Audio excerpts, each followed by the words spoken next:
नमस्कार। उन्हाळ्यामध्ये प्रत्येकाच्या घराघरात घेतलं जाणारं एक ड्रिंक म्हणजे ते आहे ताक। तर ताक हे हेल्दी आहे, पौष्टिक आहे आणि शरीरासाठी याचे खूप सारे फायदे आहेत। तर ताक हे जे आहे ते वजन कमी करण्यासाठी तर खूप चांगलं आहे। तर पहिले आपण जाणून घेऊयात की ताक पिण्याचे काय काय फायदे आहेत। तर तुम्ही आतापर्यंत जर चॅनलला सबस्क्राइब नसेल केलं तर चॅनल सबस्क्राइब करा, बेल आयकॉन प्रेस करा, म्हणजे तुम्हाला नवीन येणारे व्हिडिओ लगेच तुम्हाला समजतील। आणि आतापर्यंत जर तुम्ही माझे बाकीचे व्हिडिओ नसतील बघितले तर ते जाऊन देखील तुम्ही बघा, त्याच्यात देखील खूप साऱ्या हेल्थ बेनिफिट्सच्या टिप्स दिलेल्या आहेत।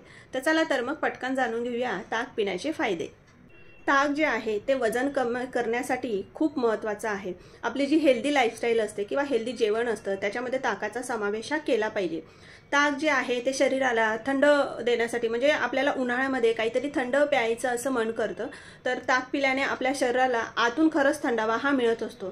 तर बाकीचे जे शीतपेय आहेत, कोल्ड्रिंक्स आहे ज्याच्यात शुगरही असते आणि ते आपल्या शरीरासाठी हानिकारक असतं, तर ह्या सगळ्या गोष्टी घेण्यापेक्षा जर तुम्ही ताक हे जर घेतलं, ताकाचा जर समावेश तुम्ही घेतला तर नक्कीच तुम्हाला तुमच्या पूर्ण लाईफस्टाईलमध्ये, तुमच्या जीवनशैलीमध्ये बदल हे नक्की दिसतील।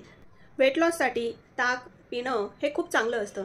मी मागच्याच व्हिडिओमध्ये सांगितलं होतं की बेस्ट सीझन वेट लॉस करण्यासाठी बेस्ट सीझन जो आहे तो समर सीझन आहे। मग आता मौका भी है, दस्तूर भी है, मग का नाही आपण त्याचा फायदा घ्यायचा। मी तुम्हाला 3 ताकाच्या रेसिपीज इथं सांगणार आहे, जे तुमचं weight loss, fat loss diet जे आहे ते फॉलो करण्यामध्ये तुम्ही ते ॲड करू शकता। तर आजच्या व्हिडिओमध्ये तुम्हाला मी 3 ताकाच्या रेसिपी सांगेल, तर त्या तो व्हिडिओ तुम्ही शेवटपर्यंत नक्की बघा। उन्हाळ्याच्या दिवसात तापमानात वाढ होते, अशा वेळी डिहायड्रेशनचा धोका वाढतो, ॲसिडिटी होते। उन्हाळ्याच्या दिवसामध्ये जास्त मसालेदार पदार्थ खाल्ल्यामुळे पचनक्रिया बिघडते, त्यामुळे ॲसिडिटी, छातीत जळजळ अशा समस्या आपल्याला उद्भवत असतात। हे सगळं टाळण्यासाठी ताकाचं सेवन हे करायला पाहिजे। ताकात calcium, protein, vitamin A, B, C, E यासारखे अँटीऑक्सिडंट असतात, ज्यामुळे इम्युनिटी चांगली राहते। उन्हाळ्याच्या वातावरणात पाण्याची कमतरता दूर करण्यासाठी आपण ताकाचे सेवन हे करू शकतो। जर तुम्हाला ॲसिडिटी, पोटात जळजळ अशा समस्या उद्भवत असतील तर ताक हे प्यायलाच हवे। आता ताक हे बनवायचं कसं, तर तुम्ही दह्यापासून हे ताक बनवू शकता। जर तुम्ही बाहेरून दही आणत असाल तर ते पूर्ण, म्हणजे अमूलचं जरी तुम्ही दही वापरत असाल तर पूर्ण पाकिटचं पाकिट नाही वापरायचं आहे। तर काय करायचं आहे, म्हणजे माझं जर तुम्ही ऐकणार तर तसं काय असतं की दही जे आहे ना ते आपण घरीच बनवायचं असतं। तर घरच्या दह्याचं जर आपण ताक बनवून पिलं तर ते आपल्यासाठी पण चांगलंच आहे। तर ताक बनवायची जी पद्धत जी आहे तर कसं बनवायचं, तर 1 चमचा दही घ्यायचं आणि ग्लासभर आपल्याला पाणी घ्यायचं आहे, ते छान असं मिक्स करायचं आणि मग हे आपण असं हे ताक हे बनवू शकतो। आता ताकामध्ये आपल्याला मीठ आणि साखर हे वापरायचं नाहीये। आता ताक कधी घ्यायचं, तर तुम्ही मधल्या वेळेत किंवा जेवणाआधी ताक घेऊ शकतात आणि जेवणानंतरही ताक घेऊ शकतात। तर जेवणाआधी ताक घेण्याचे फायदे काय आहेत, तर जेवणाआधी जर आपण ताक घेतलं तर आपल्याला भूक कमी लागते, आणि कारण आपलं ताक पहिलेच पोट हे पहिलेच भरलेलं असतं, त्यामुळे भूक ही आपल्याला कमी लागते। जेवणानंतर जर तुम्हाला ताक घ्यायचं असेल तर अर्ध्या तासानंतर ताक घ्या। मधल्या वेळेमध्ये, आता समरमध्ये जर तुम्हाला वजन कमी करायचं असेल तर जी मधल्या वेळ असते त्याच्यामध्ये तुम्ही ताक घ्या, नारळ पाणी तुम्ही पिऊ शकतात।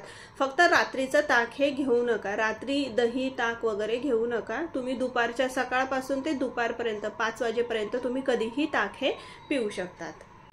आता काही जणांना ताक पिल्याने सर्दी किंवा खोकला असं होत असतं, अशा कंप्लेंट असतात। तर काय करायचं, जे ताक जे असतं ना ते ताजं ताक आपल्याला वापरायचं असतं, दही जे असतं ते ताजं दही आपल्याला वापरायचं असतं। आणि ताक हे थंड, फ्रीजमधलं चिल ताक घेऊ नका, दही घेऊ नका। रूम टेम्परेचरचं ताक किंवा दही तुम्ही वापरा, त्याच्याने आपल्याला काही असा हा त्रास होणार नाही। आता पहिली रेसिपी आहे की ताकामध्ये ताक कसं बनवायचं मी तुम्हाला अगोदरच सांगितलं आहे। त्याच्यामध्ये चिमूटभर हिंग आणि 1 चमचा जिरं आपल्याला टाकायचं आहे।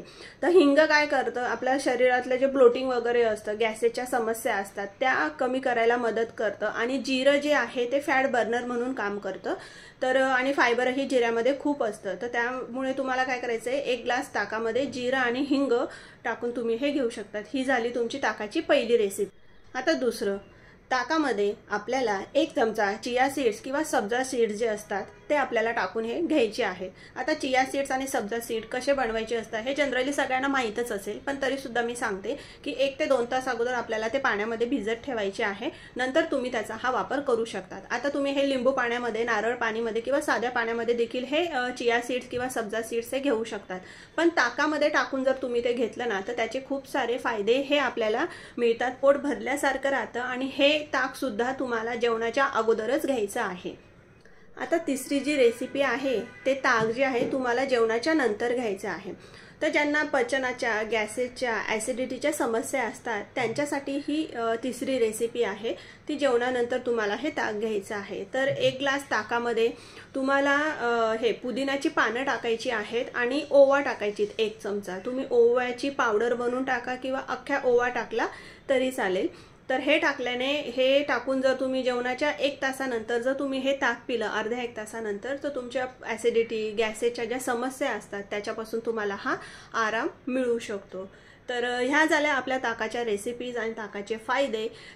तर ह्या ज्या रेसिपीज आहेत किंवा हे जे मी तुम्हाला सांगितले तर हे तुम्ही महिनाभर करून बघा आणि याच्याने तुमचा वेट लॉस, फॅट लॉस किंवा बरेच सारे अजून काही हेल्थ बेनिफिट्स तुम्हाला मिळतील ते मला कमेंट बॉक्समध्ये नक्की सांगा। आणि उन्हाळ्यामध्ये हे असे शुगरी ड्रिंक्स घेण्यापेक्षा हे असं ताक जर तुम्ही बनवून पिलं तर नक्कीच तुम्हाला याचा फायदा होईल। धन्यवाद।